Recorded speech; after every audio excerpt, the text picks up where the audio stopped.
মানুষের জীবনটা আসলে সাদা পেজের মতোই ফাঁকা থাকে।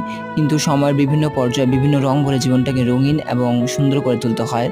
তবে এই রঙিন করার পেছনের ১ম ধাপটাই হলো সৃষ্টিকর্তার কাছে প্রার্থনা করা যেন তিনি সবসময় তার রহমত বজায় রাখেন এবং সবসময় জীবনটা সুন্দর হয়। জীবনের কোনো ধাপই যেন খারাপ না হয়ে যায় বা সকল ধাপই যেন তার রহমত থাকে এবং লাস্টে আউটকাম বা জীবনের আউটকামটা যেন একদম সুন্দর এবং রঙিন হয়। তবে নিজেরও এখানে অনেক বড় সচেষ্ট একজন মানুষ হওয়া লাগবে। কারণ নিজের চেষ্টা ছাড়া পসিবিলিটি খুবই কম কোনো কিছু ইমপ্লিমেন্ট হওয়ার ক্ষেত্রে। আর চেষ্টা করার সময় খুঁত অবশ্যই হবে। তবে সেই ফ্ল গুলাকে উপেক্ষা করতে হবে। কারণ সব রং সব সময়ের সাথে নাও মানাতে পারে। তখন কিছু করার থাকে না। তখন সেগুলাই মেনে নিতে হবে। কারণ মেনে নেওয়ার মধ্যে সবচেয়ে বড় হ্যাপিনেস।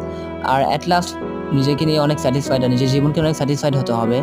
না হলে সবসময় সাদা পেজের মতো জীবনটাও ফাঁকাই লাগবে। কখনোই মনে হবে না যে আ জীবনটা এখনো ঠিক আছে।